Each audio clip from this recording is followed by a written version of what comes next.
গুরুত্বপূর্ণ ও ক্ষতিগ্রস্ত রাস্তা উন্নয়ন ও পুনর্বাসন প্রকল্পের আওতায় খুলনা মহানগরের ২২টি মোড় পাচ্ছে নতুন রূপ। যানজট নিরসন, ট্রাফিক ব্যবস্থার উন্নয়ন এবং নগরের নান্দনিকতা বৃদ্ধি এই প্রকল্পের মূল উদ্দেশ্য।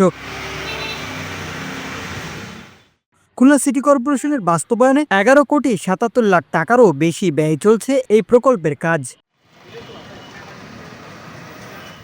তবে গোয়ালখালী মোড় ও জোড়াগেট মোড়ের কাজ নিয়ে প্রশ্ন তুলেছেন স্থানীয়রা। তাদের দাবি, সৌন্দর্য বর্ধনের নামে সৌন্দর্য হারাচ্ছে এলাকার বহুদিনের পরিচিত স্থাপনাগুলো।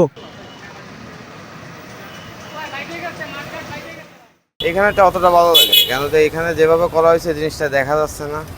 আগে যেরকম দেখা যেত জাহাজের মোড় হিসেবে যেভাবে রাস্তা করা যেত, এখন সেভাবে দেখা যাচ্ছে। এটা লাইটিং কমায় দেওয়া উচিত ছিল। আগে যে মডেলটা ছিল ওই মডেলটা যদি মডিফাইও করতো, জাহাজটা একটু মডিফাই করতো, জাহাজটা আরও সুন্দর করার একটু চেষ্টা করতো, আমার মতে ভালো।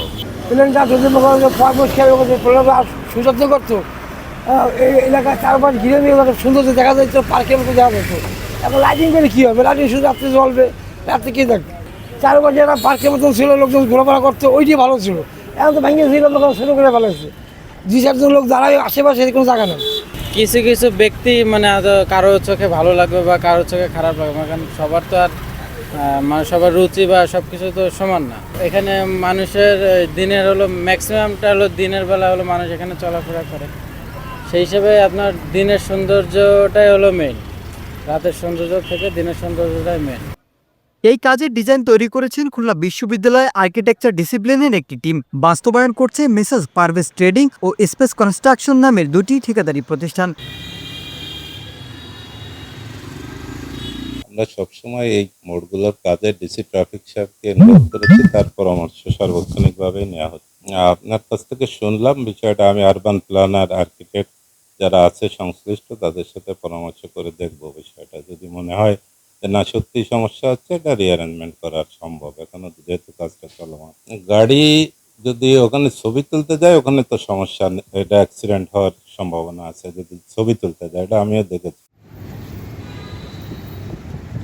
গোয়ালখালী মোড় ও জোড়াঘাট মোড়ের বিষয়ে খুলনা সিটি কর্পোরেশনের প্রধান প্রকৌশলী বলেন, খুলনা নাগরিক সমাজের নেতারা বলছেন, আমরা বহুদিন ধরে বলছি তাদের নকশায় কিছু ত্রুটি রয়েছে, এখনই এর সমাধান না করলে এই ত্রুটি থেকেই যাবে।